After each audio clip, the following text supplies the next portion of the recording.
Good morning, Clearbrook, North Dallas. 2020 GT4 Xpel Ultimate Plus paint protection film, full wrap,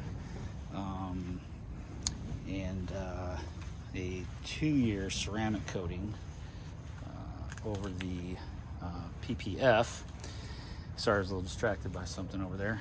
So let's get going with this and take a look at what we got. We'll start over here with wrapping in all this. Where the GT4 is, there's no reason to have to cut that out. It all lays in just fine. Coming in all the way around here, all this wraps in just fine. Everything's really good. Wrapping underneath, getting fully inside of this air vent is not a problem. All inside the door, all the way around, no problem. Coming in and wrapping all this, not a big deal. Wrapping all the A-pillars. Coming in the roof strip here, everything looks just great.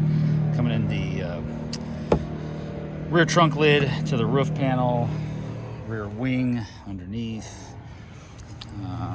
Doing the rear bumper, coming around with all this. We still got to put the plate back on.